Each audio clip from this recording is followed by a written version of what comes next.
a Black executive perspective. That fraternity recruits heavily for football, and I was one of two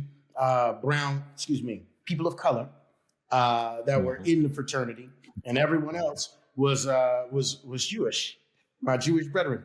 But again, as I mentioned earlier, my father, who's an imam, when he was in New York, friends with rabbis. Welcome to a Black Executive Perspective podcast, a safe space where we discuss all matters related to race, especially race in corporate America. I'm your host, TonyTidbit. And I'm your co-host, Chris P. So in today's episode, Lifestyle Synthesis, a journey of self-discovery and success. Abdul Muhammad II will discuss his journey, the ups and downs, and how he overcame race, poverty, and ignorance to discover his passion and unlock an exhilarating journey of self-discovery, and how you too can unlock your full potential and thrive in every aspect of your life. So very excited to hear Abdul's journey. So a little bit about Abdul. Abdul Muhammad II brings over 25 years of experience as an executive leader, brand growth strategist, digital marketer, speaker, life coach, and mindfulness facilitator.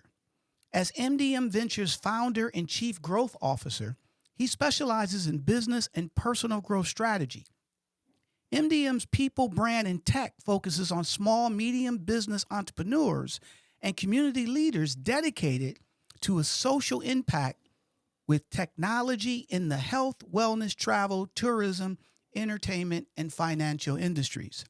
For nearly 30 years, Abdul has championed the Quality Life Center of Southwest Florida, an organization that provides at-risk children with the tools they need to make a difference in arts, character, and education. They call it ACE.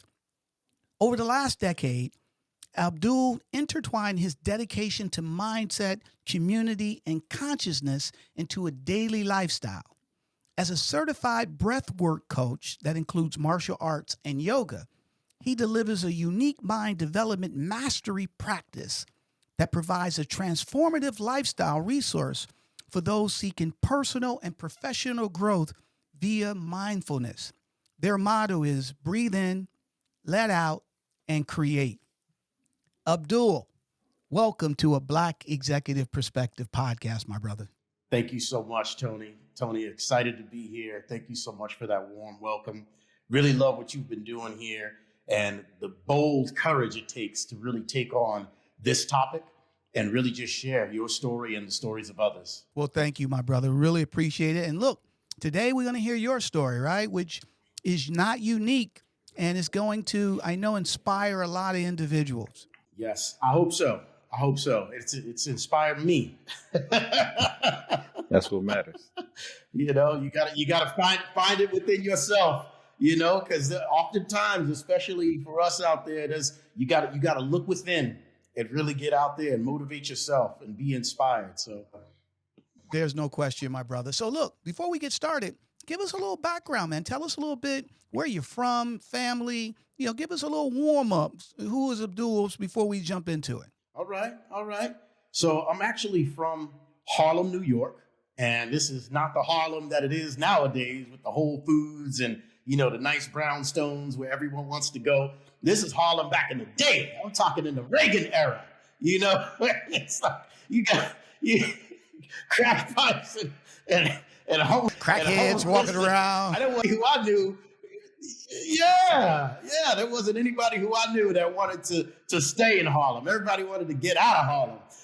That's the Harlem that I was from. I was born in Harlem Hospital, and I had a great upbringing though, despite the area that I was brought up, and I have to attribute all of that to my father, my family, my mother, and their love and also their faith. They both are very faith-based individuals that instilled that in me early on. And that had a lot to do with my ability to transcend poverty and a lot of the challenges that come with that. I actually, their whole focus was on education. And my parents, unfortunately or fortunately, depending on how you look at it, I got divorced when I was young, in probably about the third grade. And when they got divorced, my mom moved to New Mexico. And so I chose to go with my mom's at first. And so that kind of took me from Harlem, New York, on over to New Mexico, a small little town called Abiquiu, where there were dirt roads and coyotes and rattlesnakes, So it was a whole different ball game, from crackheads and bums to rattlesnakes and coyotes, man. So that was a wake-up call, I would imagine, right? I tell you, I had challenges at the beginning. I couldn't fall asleep because I was so used to hearing sirens and, gunshots. And I went from that to crickets and, howling animals. I couldn't sleep for a while. But I ended up actually growing to appreciate the nature. And I'm glad that at an early age, I was introduced to that, so that I had the upbringing of, the concrete jungle, which will always have a place in my heart, but also, the purity of nature, and really being able to root myself in, the elements of the universe and the creator. And so that was something that was a big part of that. And actually where I am now, and the choice that I made, fast forward, I have a partner, my wife, and my life partner. She's also my business partner. And about 3 years ago, we started on our journey of developing MDM Ventures. And what that did is really look at how we're working on creating and working with those who are seeking to have social impact as well as making money. So, don't get me wrong, I still want to make that money, but I really have in my heart, through my journey, have realized there's more to it than just the money. And so, we really are focused on working with individuals who get that and share a similar ethos. And actually, as I tie it back to how New Mexico opened my heart to nature, about a year ago now, almost exactly, October 15th, it was a year where we went on what we call our digital nomad journey. And we packed up everything in Miami, where I was living for the last, over 10 years. And we packed up everything and we went on a journey to go through Central and South America and to live on a digital nomad life. So we've been in Honduras, in Colombia, in Mexico, the Cayman Islands, etc. I started learning Spanish and taking on new culture. And it's just been an amazing opportunity that, you look at turning obstacles into opportunities, as one of my mentors, George Tinsley, speaks about, George Tinsley Sr., turning obstacles into opportunities. But the pandemic opened up a huge opportunity. And that allowed us to be able to take on living this lifestyle where, always in my heart, ever since I went to New Mexico, I had been introduced to new cultures. And so to have it where I can actually work in different cultures and be exposed to different languages, different people, and really have that as part of my lifestyle, it's just amazing. And so, I'm really committed to it. It's been a year now and I'm just loving it. Let me ask a question here. And it's interesting that you brought that about and you talked about your journey beginning in New York. So New York is a diaspora of so many different melting pots of cultures, peoples from all around the world. But then going to the natural setting of New Mexico, how did that diversity in mindfulness help you to become who you eventually became as you grew? And was there any individual in particular that kind of inspired that belief or that confidence that you had to just jump out into this like you have? Well, that's a great question. It's a great question. And it really did open up the spiritual journey, not just because of being in nature, but because of who I had to be in nature and learning these different things. And we didn't have television when we were there. So there wasn't this distraction. There was my neighbor, my closest neighbor. I had to get on a bike and ride at least 10 to 12 minutes to get to my closest neighbor. So it allowed me to really be in nature in a way that I had not ever before. And just sitting out there and listening to the animals, being a part of that, going to the river and putting my feet in the river and being out there, it really just connects in a way that you don't have to have anyone lead you to really focus on your inner being. And again, my parents were both religious. They were Muslim. I was born Muslim. They were Muslim converts early on. And so I was raised as a Muslim, and I had a very strong religious background. Although I was raised as a Muslim, my father was an imam, and he led a big effort in New York that was a Unitarian effort. So he worked with rabbis, he worked with ministers and preachers in the Christian faith. And so even though I was raised Muslim, I was encouraged by my family to be an independent thinker. I had to read the Bible, I had to read the scriptures and the Torah, etc., and make my own decision just as they made their own decision. And so that was part of my spirituality, is to be open and to be constantly questioning things, not only within myself and the religion and in school and everything. And I used to get in trouble because they used to call me a smart ass, Right. smart ass. Right. Because I was, but I also acted like that New York City kid. I'm a lot more refined, thank goodness, as I aged and matured. But back then, that was a big part of my swag, and really connecting with nature. That really helped me. I was blessed to have great teachers. The first teacher I would say is my mother. And my mother, she is a teacher, but not only was she a teacher, but she taught me about being confident within myself. And that was huge to me. And I still am. I say I was. I still am a short brother. But back in the day, I had a gap between my teeth. They used to say I had big ears, so I was short, black, and poor. So talk about a confidence deterrent, right? I had everything stacked against me when it comes to confidence. And there wasn't a woman in the world who wanted to be with a short, poor black man. And I had to figure out confidence real quick. And my mother reflected my greatness before I knew it. And that was something that I love her for. And she has always given me that confidence in it. And, I look at my father, who is short and kind of looks just like me. So I blame my looks on him. And but my father was in the military. My father, when he was in the military, he went stationed in Okinawa. And while he was during that time, he got his black belt. He came back to the United States with his 4th degree black belt. And that brother had me practicing martial arts from when I was 7 years old. So I learned early on, it's not about the size, but there's a whole lot more than size when you have belief and you use your brain. And when you add that to really taking on how I can be physical, right? It's not about the height. I looked at what my advantages were by being a short person. I was quicker. I was able to take ownership of what I could control, right? I could work out. I could be doing my push-ups, etc. So even though I was short, I was a bad man. And I learned technique, and I learned from my father. So between my mother and father, those were the first teachers who taught me be confident no matter what, focus on the things that you can control, and take action to have and be whatever it is that you want to be. And that to me was the first teachers I was blessed with. Again, I owe a lot of that to my family, to my parents. And they also taught me to be an independent thinker. So my dad and my mom will tell you, oh boy, you giving me credit now, but back then you didn't listen to anything. And so they raised me to be an independent thinker.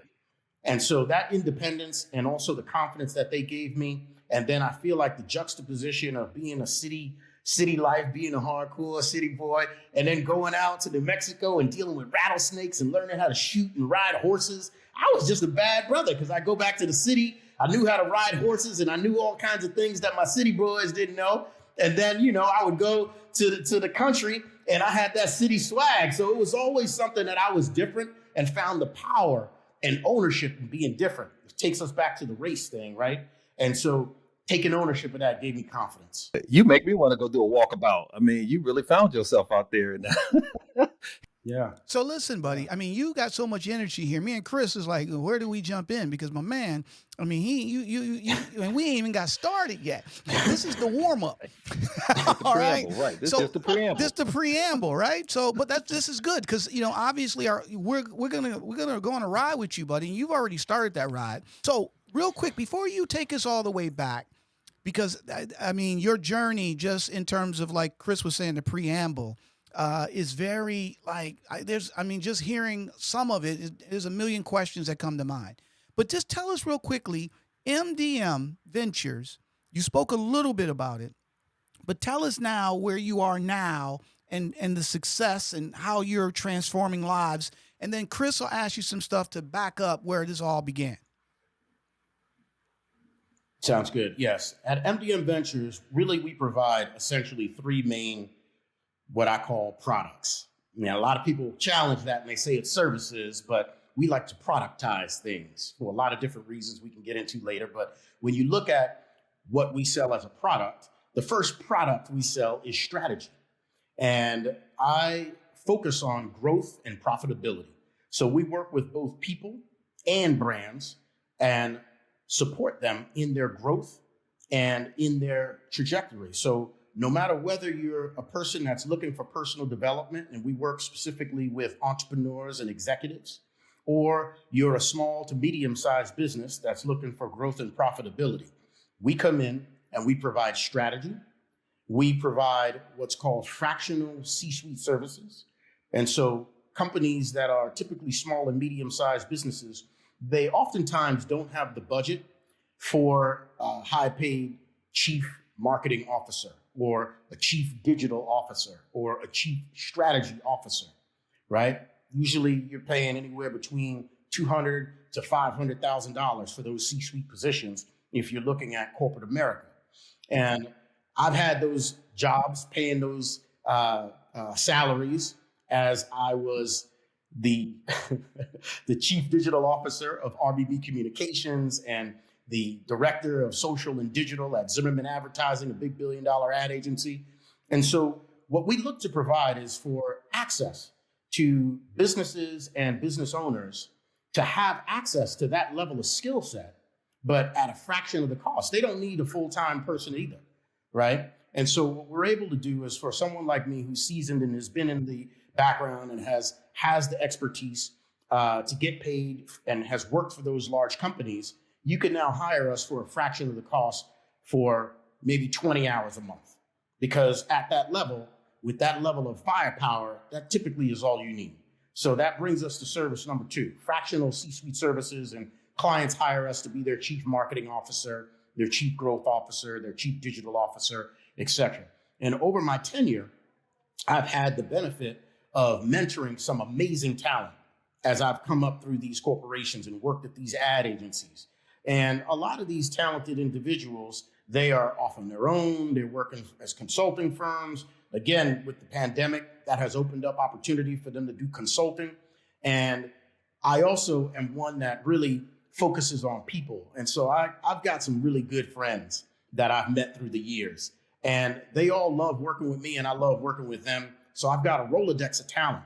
And when these small and medium-sized businesses call and they need someone who's a digital ninja, well, I can pick up my phone and say, we got somebody for you to come 10 hours a month and put together a digital strategy that's going to help grow your business by, and I'm going to use what was Grant Cardone, 10X, you know, right. we can 10X your company, right? But we can look at the numbers and we really look at numbers. I'm a geek. At the end of the day, I love stats and numbers, and we really get down to that. So we analyze those numbers. We figure out a strategy based on what those business goals and objectives are. And then either myself or the team, depending on what the needs are, after we put together that strategic assessment, and then we come up with that strategy, and then we manage the execution or the implementation of that strategy. So that's the fractional C-suite services, that product we provide. And then the third product we provide is executive coaching and training. And that executive coaching and training comes in different forms. We typically work with the owners or, again, the C-suite executives within that company. And we look at it from two different places. I operate both from the skill set and the mindset. Skill set and the mindset. And that's a big differentiator with the coaching and training we provide. Oftentimes, most coaching and training focuses on skill set. Now, I'm a firm believer that no matter how good your skill set is, if your mind ain't right and your heart is not aligned, then your results are not going to be optimized. And so we look at one of the first things is getting at the core of who the individual is, understanding the blockage that they may have for peak performance. And then, as you mentioned early on, Tony, I have core competency. I'm specialized. I'm certified in breath work. I've been in the neuroscience part of it. I utilize breath work so that I can understand the nervous system and how we can self-regulate for peak performance. One of the major challenges for executives is that they get stressed out and they get a lot of anxiety, and it depletes their ability to be productive. And so we live in a high-paced environment now where everyone expects you to be on that phone and answering things and responding to things. And you've got these different energies that are pulling at you. And so with the executive coaching and training that we provide, it is holistic. We work not only on the skill set, but more importantly, on the mindset and the heart set. And we implement different strategies and tactics to optimize peak performance. And you know what, my friend? So, I mean, number one, it's so gratifying to have you on, a Black Executive Perspective podcast. Your energy, your intellect, it's just, I mean, you're blowing us all away. Really love it. And anybody who's been around you, that energy is very infectious. Okay. And you and I met, was it 10, 12 years ago in Miami? I think that's when you had sold your company. Yes, and you were working for Zimmerman at that time. And we met, and yes, we hit it off like immediately. I think, didn't we even go on a yacht together? Didn't we do a cruise or something? I think it was South Florida cruise. Yeah. We on a cruise. We hung out, and you remember that, right? Yeah. Here's the thing, though. Where you are today.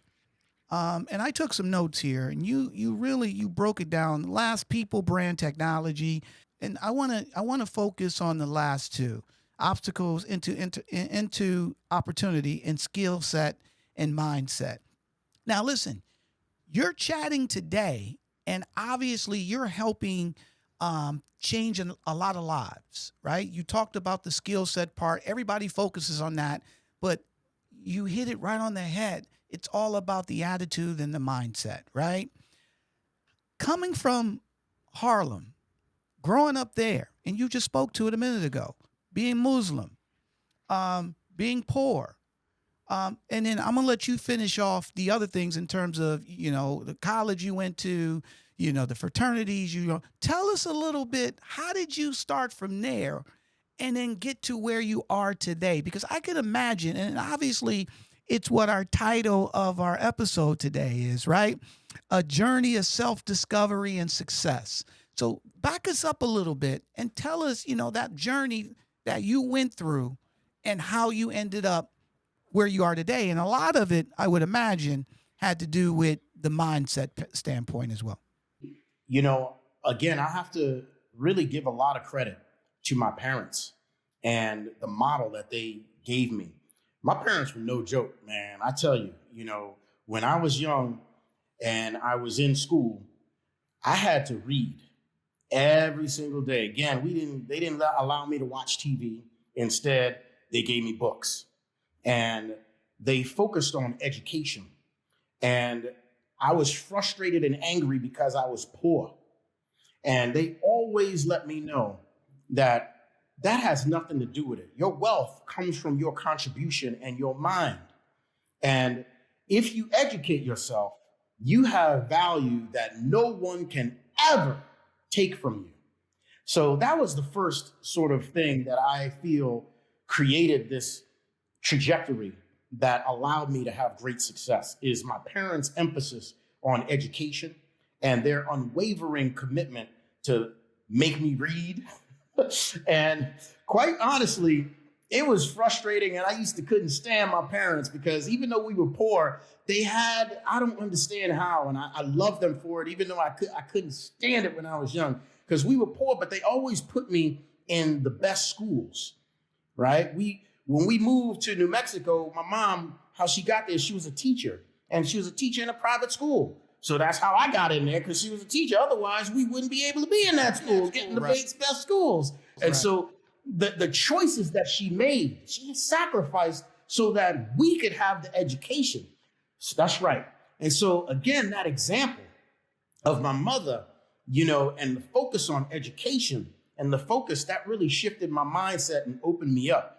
The other part of it, I remember when I was in high school, I made it to the basketball team, and my dad was like, I told my dad, I went to a school that was a white school, predominantly white school. So I was thrust into that. And the friends that I made, they lived in the suburbs, man. And so they had money, they had pools, and they had cars, and they had all that kind of stuff that we didn't have, but those are my friends. So talk about the resentment. When you said resentment, like what did you mean by resentment? I resented the fact that they didn't have no money and that they weren't Your parent. and that give me the things that my friends had. That's right. Right. That's right. That's right. That's right. I'm here and I'm seeing all these rich kids doing their thing, and I'm there, but I'm not able to really be there like them. And that hurt me. That was hard. That was a hard pill to swallow as a young jit, you know? And, in particular, I remember my dad, I made it on the basketball team, and everybody on the basketball team had to wear the same sneakers. You know, it's not like he was picking on it. Everybody had to wear the same Converse with the blue check that went with the uniform and all this stuff. And those sneakers, I remember at the time, they cost like $40, which, I mean, that's a great deal, but back in the day. And my dad was like, yeah. He was like, $40? He was like, you got a choice. You can't play on the basketball team, or you got to come up with the $40. I was like, he goes, yeah, I can give, I think it was $20. He said, I can give you $20, but you got to come up with the other money. And I was like, nobody else on the team got to come up with the other money. Their parents give them the shoes so that they can play ball. This is like one of those things that I'm frustrated. That shifted my mindset at an early age, A, to independence, and B, to the fact that if I want something, I got to make that stuff happen by myself. Ain't nobody, even your mom and your dad, they're going to give me food, they're going to give me shelter, they're going to educate me, but they're not going to give me these extra perks, etc. And I made up my mind at that time, I'm not going to be poor. I'm not going to be for want. And I went and got a job. I worked at Winn-Dixie. I worked at Chess King. I had 2 jobs throughout high school so that I could go and hang out and do the things that I wanted to do. That shifted my mindset. I remember my dad, when I was in 10th grade, he made me read Think and Grow Rich. Great Black book. Choice. Great by book. Dr. Dennis Kimbro. Kimbro. Exactly. Excellent book. Amazing. Dr. Dennis Kimbro. And it's funny now, because fast forward, Dr. Dennis Kimbro is my client. He's been a client of mine for 3 years. Oh, wow. And I always love, I owe so much to him. That's right. In 10th grade, and my dad made me read the book and write a report on it, etc. But that book opened my mind in a way that, I mean, again, to this day, I'm giving homage to it. So when you ask, what was the mindset shift, I have to attribute a lot of that, again, to my parents and the faith that they gave me in that experience. But they also didn't just tell me, hey, I'm going to give you $20. They educated me, right? It's like, you hear, don't give them fish, teach them how to fish, right? And so with these books and with this education and allowing me access to do that, I was able to, gain the independence, but the mindset was planted early on in me to be able to do that. And I knew my parents were like, look, we ain't got no money to go to school to send you to college. And so if you want to go to college, boy, you better get a scholarship or you start saving your money right now. And so from then on, that reality, I knew, and again, I know this sounds bad, but at the time I was motivated to get out of my parents' house. I wanted to get out of my dad's house. I wanted to have my independence. And so I knew college, boy, otherwise you stay at home, right? So, and so that forced me to do really well in school. And so I was almost a straight A school. I graduated high school with a 4.2 GPA. I got a full academic scholarship to University of Florida. And so that was what kind of set me on that trajectory. Again, that book, Think and Grow Rich, Dr. Dennis Kimbro, I think every student should read that early on in the game and really take that on. And I think that motivated me. It gave me not just the motivation and an inspiration, but it also gave me straight up tangible tactics and what to do and how to get there. And then it focused me on my education. And again, that's something that no one can take from you.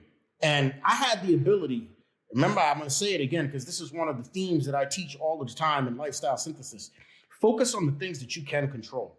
And I could control my education and what I learned. I could control whether I can get an A in school. I could control, and I knew that if I get A's in school, then guess what? I'm going to college. And if I go to college, then guess what? I'm going to get a good job.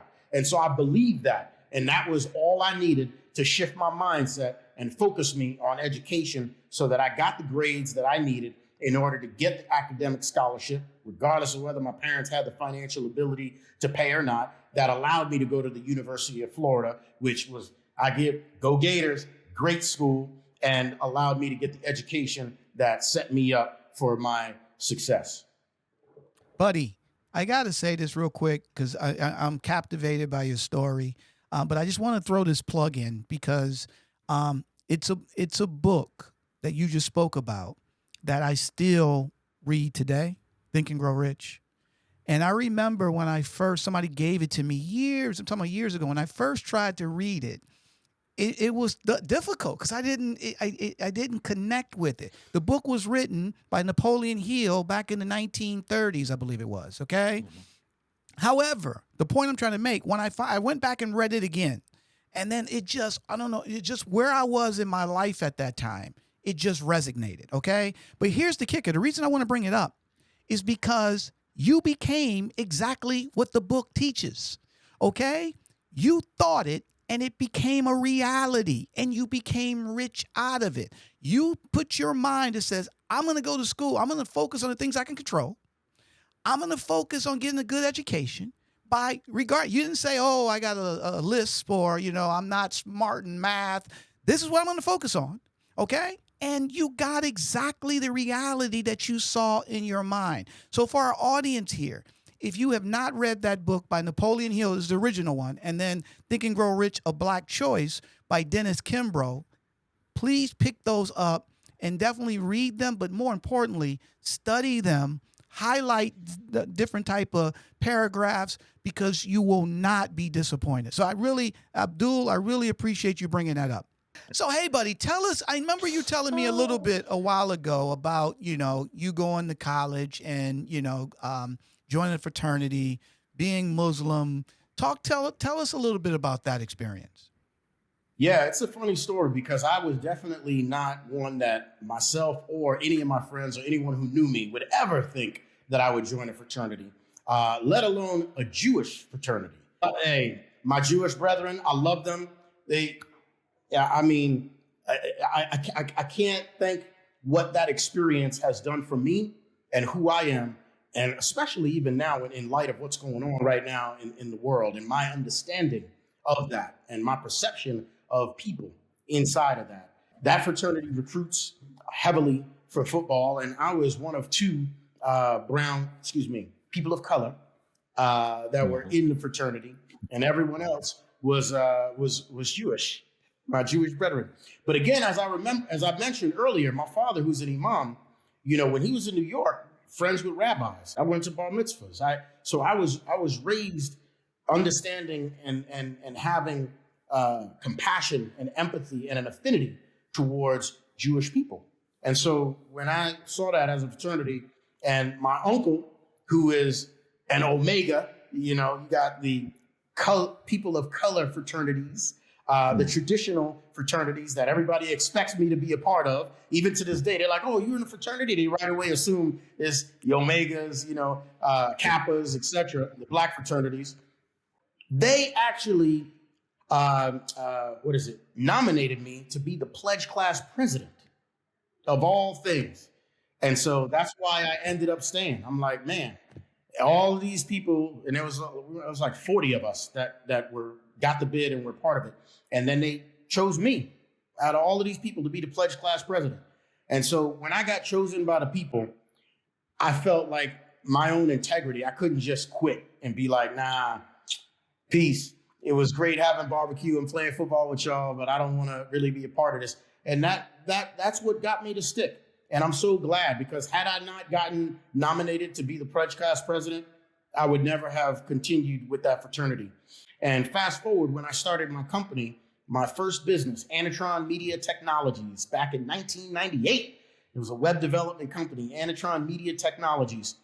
The first $250,000 of business that I ever generated in my life from my business came from my Jewish fraternity brothers, who literally picked up the phone. I mean, these brothers, they take care of you.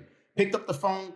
All their families own businesses, and their cousins own businesses, and they're just like, look, this is my fraternity brother. He's got a great product he wants to come talk to you about. And they were just literally just opening doors for me. I would go in, I wouldn't have been considered otherwise, especially, again, a black man named Abdul Muhammad. You know?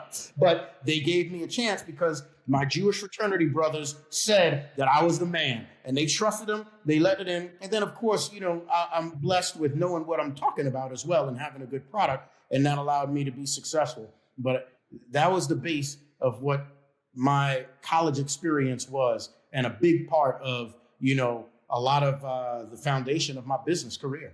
That is awesome, man. That is a great story. And it goes to show, because I would imagine, you know, I remember growing up, and obviously, you know, my mother was you know, she liked classical music, she liked rock and roll, she liked pop music, and she taught us, you know, that never let anybody put you in a box, right? Like whatever you like. And so, you know, when I love rock and roll music, I used to listen to it, Led Zeppelin, Moody Blues, whole nine yards. But then my friends, my black friends, would tease me, right? Because they'll be like, "Oh, what do you like that white stuff for?" Blah blah blah blah blah, right? So, and I had to deal with, you can't like the music you like. I mean, I gotta, you know, what is this? So I would imagine being in the Jewish fraternity, you know, which for you, you were like, "These my boys. I'm in it." Right. But I can imagine that some of your black friends and stuff probably was looking at you sideways. All right. Like, what's going on? And we got to stop that. Absolutely. We have to stop that. Right. At the end of the day, it's whatever turns you on. Right. Regardless of the color, race, ethnicity, background, sexual orientation, whatever. If that's what you like, that's what you like. And that's fine. There's nothing wrong with it. So thanks for sharing that story, my friend. Let me ask you a question though. Was your pops cool from the jump, or did he feel like you got it, like everything that he had been doing and sowing into you with his example resonated when you joined the fraternity, or did he have an eyebrow raised because he knew he was gonna have to hear from your uncle? That's a great question. I'm gonna be real. I didn't tell my family at the beginning. I didn't tell them. I didn't tell them for a long time. And then when I told them I was in a fraternity, I didn't really say, "Hey, it's a Jewish fraternity." I just said, "I joined this fraternity," you know, and their first thing was like, you know, okay, well, you know, as long as you don't let your mind, you know, my father's always been supportive of my independence, and his concern is always stay true to who you are. Don't let anybody change you. Don't let money change you. Don't let, he's always been about that above all else. You know, but you know, I think that my uncle was probably the one that was a little bit more like, because he's my favorite uncle, man. I love him. He played football. He's a running back at Ithaca, you know, Right. big Omega. Yeah, you know what I'm saying? So Okay. he's like, you did what? Okay. You know, Yeah. like, and I'm gonna be honest, when I was younger, I was like, if I ever were to pledge, it would be an Omega, because that's my family. Yeah. And so I think there Tradition, was a right? little bit of that, but yeah, a little bit of that. But once I explained, you know, I know all the Omegas already, and they're my friends, and you know, this is about expanding who I am, expanding network and growing and being someone who they can learn from. You know, I always looked at myself as that bridge. And so take it before that. Again, I mentioned when I was in high school, we moved down to Fort Myers, Florida. I don't know if you guys know about Fort Myers, Florida, but it's a very conservative space. Naples. And as I And Fort mentioned, Myers. yeah, Absolutely. oh yeah, you know about it. That's right. And so, Yes, sir. you know, again, I was 60 of, you know, people of color. And so I experienced that sort of some hardcore racism early on. And Tony, just like you, man, I loved Led Zeppelin. And I used to listen to, you know, Nirvana, Def Leppard, and like Bon Jovi, and like, yo, your boy was a grunge cat, man. I used to love all that kind of stuff, man. And, you know, and at the same time, yo, I pick up the mic and freestyle like a New York Harlem kid, Harlem World. And so I was this weird thing that, you know, when I came here, you know, my parents, because of the education, I was very articulate. And so they're like, man, the black kids really didn't like me a lot because I lived kind of in the suburbs in a stereo high school, and out of the 60 people of color in my high school, it was 55 were bussed from the projects in the Dunbar community.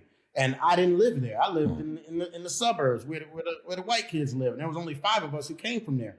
So there was resentment and this, you know, difficulty to fit in with the black kids, the kids of color, as well as the white kids who are like, man, who's this New York kid, swag, black man, funny name, Abdul Muhammad. So I really felt like I didn't fit in anywhere, right? And so that really, at an early age, had me to really just take ownership of who I was and get an attitude of, man, I don't give a about y'all, right? Otherwise, I would just be living a small, scared, simple life. And that was not me, So I figured it out early on, and I was very independent. The first year that I was there, my freshman year in high school, was very, very tough. I dealt with a lot of racism, etc.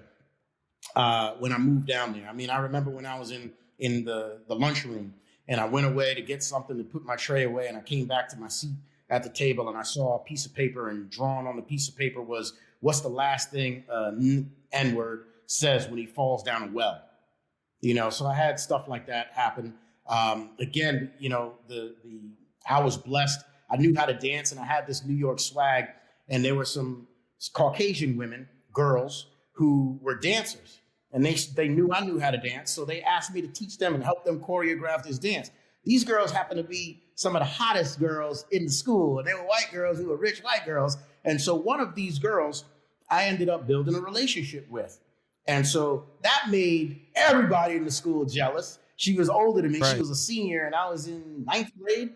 And so right away, that took me from being this non-popular, short, poor black kid to like, who is this dude that's dating one of the hottest white girls that's in our school, And so that really put me on the map. And my sophomore year, I was voted homecoming king, my sophomore year. So I went from being this black so-and-so, last thing an N says when he falls down the well, dude, to being the homecoming king at Estero High School, and having friends with the most popular kids and playing sports, etc. And so I really took ownership, gave me confidence, and allowed me to double down on who I was. And I knew that if I wasn't accepted by this person or that person, just own who I am.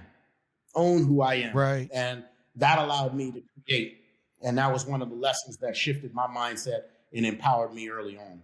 Let me ask a poignant question I think that the audience would love is you've obviously embraced being an eclectic guy, right? Like you got a lot of diversity and just your own self-awareness and personality.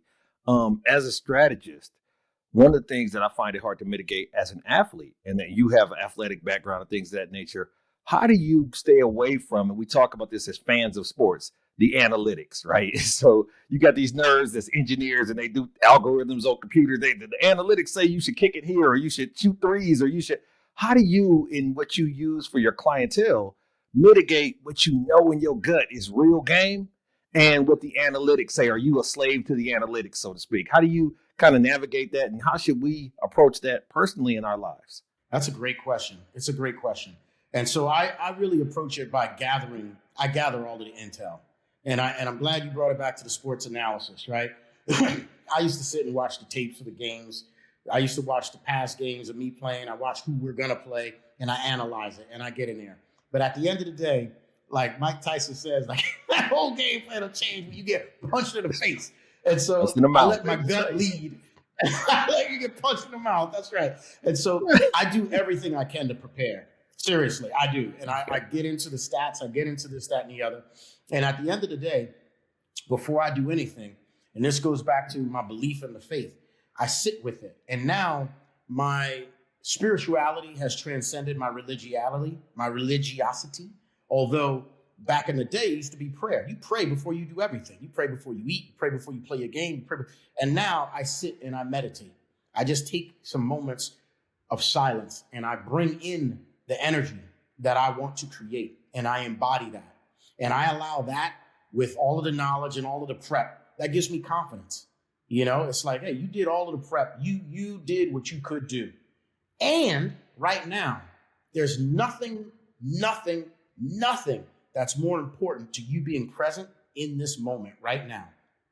There's nothing more critical than that. And when you're present in the moment, and I bring what's called mindfulness to it, which is simply non-judgment and curiosity. And so while I'm there, I'm always curious and I have non-judgment. So as much as I can study, you get there to the game and then all of a sudden, oh man, The quarterback who you've been studying how he played, he got injured the day before. He's not playing. So now all of that study, guess what? You got to show up, bro. You got to play, right? And so I've always understood that. And so even though I've always studied and been one who gets the A's and this, that, and the other, there's nothing more that I follow more than being present in the moment and following my gut. That's awesome, buddy. Final thoughts, man. So, look, you've lived and you still are living a fantastic life, right? A lot of energy, attitude. What can you tell the audience who there's people who will probably listen to this and they're going through a hard time, or they're in a financial situation, or they don't feel good about themselves, or they don't think they can be able to live the dreams that they have in their life. They're thinking that their circumstances really has more influence over them versus what they can do themselves. Talk to those individuals right now. Tell them what advice you would give them in terms of being able to live an exhilarating life. The first thing I would say is that you can get anywhere from here. And that's really where it starts, is this undying belief that you have the power inside of you. You can get anywhere from here. No matter what your circumstance is, there's something that you can do to make it better. And it starts with having that belief. That belief drives your mindset. Once you have that mindset, then it allows you to take action. Most people who are struggling in a specific circumstance is because they have fear of doing the unknown. They have fear of something. And so the antidote to fear is action. The antidote to fear is action. And when you take time to really get clear, right? Get clear within yourself, this inner exploratory, then you have what I would call the ability to see and have vision to where you want to go. And a lot of people that I work with, they're like, man, I want to do something. I want to get somewhere. I just don't know. They just don't know, right? And so for those people, I would say that you have to choose powerfully.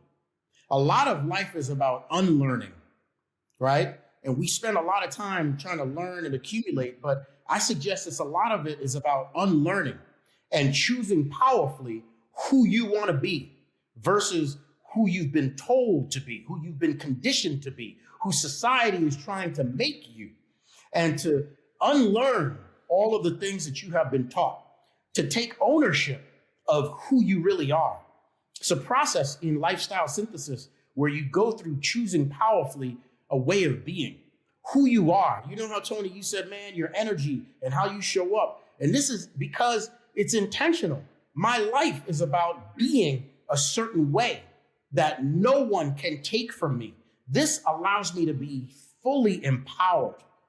And I chose what's called 9 seeds. And those of you who are interested in unlocking your full potential and going through this process as an executive or through your business, it's where you understand your purpose and you pick values for yourself.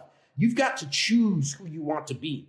And I believe in these 9 principles that I live my life for. The first is fully self-expressed. We are all put here on the planet to be something. I can never be Tony. I can never be Chris. No matter how great you all may be, I will never be anything but who I am. And the more time I spend and energy I spend on becoming me, being fully self-expressed and uncovering what that is, that's power, right? The next thing is choosing to be empowered. You can choose to be empowered no matter what. I was poor, but I found access to things that I could control, which then strengthened that muscle of being empowered. And so full self-expression, being empowered, no matter what happens, you can see things in an empowered context. Things don't happen to me, they happen for me, regardless of whether I get that or understand that initially. But if I take time and breathe in and think about what's going on, I then shift it to an empowered context. And then inspired. What is it in life that inspires me, right? What am I inspired by? And how can I be inspiration to others? Because that creates this energetic vibration that feeds me. The next thing is love, infinite love, not just love for other people, but love more importantly for myself, right? You may not have, I looked at all white people and this people, they don't love me. You got to love yourself. When you love yourself, you find that, oh man, there's a whole bunch of white people who love me too. And there's a whole bunch of fine women who love me too. The moment I got out of myself and started hating on myself because I'm short, thinking to myself, yeah, no hot girls like short dudes, so no one loves me, right? But the moment you get outside of that, find the infinite love for yourself, then you start to grow. And so, again, you have infinite love. The next principle for me is infinite fun. Life is just too darn short not to have fun. And if you ain't having fun, then guess what? Nobody want to be around nobody who ain't having fun, right? And you got to find that fun by yourself. When I was out in New Mexico, I ain't have no friends that were sitting. I had to go out and find fun within nature, connect with nature, see the light reflecting. How did I find inspiration in that, right? So that's infinite love. Then ultimate fun. You got to find that ultimate fun within yourself. The next thing is wealth and abundance. Be wealth and abundance. And that goes back to Napoleon Hill, Think and Grow Rich, to find in you that wealth and abundance. Remember, wealth finds those because you are valuable. So you find out what your skill set is, what your heart set is. And then when you embrace that, you start to be valued. And then the money is going to come. And so that's what you need to embody as wealth and abundance. The next is you got to have gratitude. Because no matter where you are, right? Even when I was on food stamps, stomping roaches in Harlem, New York, in the projects, there was things that I was grateful for. That shifts the actual chemicals that are in your body. It shifts. You start to release dopamine and serotonin and these positive vibrations that are in your body just by being grateful, by being gratitude. So you got to bring some gratitude to it. And then from gratitude, you got to be in integrity. You got to be in integrity with yourself. When you're in integrity with your word and you honor your word, this starts to create this super force field around you, right? This integrity within yourself. And the last part is creativity. You got to take ownership of being the master creator within your life. And that's creativity. So I went through 9 principles that I would give to anyone to live a powerful life. And again, I'll run through those 9. I call them my 9 seeds. I'll start real quick again. It's living fully self-expressed, empowered, inspired, infinite love, ultimate fun, wealth and abundance, gratitude, integrity, and creativity. And if you're looking for that, take on being those 9 seeds for yourself, and you will be reflected in all the people who come across you are going to feel that vibration. And when you're putting off that beacon, it's like a satellite, man. You start to attract all of those people who are vibrating in that same energy. They start to come to you. And people who ain't on that vibration, guess what? They start to fall away. You start to have a little bit more ease and space in your life. You know that's right, buddy. You preach today. Buddy, I'm fired up, right? If you have not fired up by listening to this episode, then, what's that old saying Les Brown said, most people don't get buried till they're after 65. They're laying there, greatness unexpressed in their lives. They're dead, but not used up yet, right? So my man, my brother, we really appreciate you sharing the energy, the thought process. You left 9 great principles for not only the audience, but Chris, myself, Double A, to make sure that we abide by. This has been really, really awesome, man. I thank you for coming here, Abdul Muhammad II, and talking about and sharing with us a lifestyle synthesis, right? A journey of self-discovery and success. And buddy, if we looked up the word success, we would see your picture underneath it. So thank you immensely for what you've done today. This has just been awesome. Chris, final word?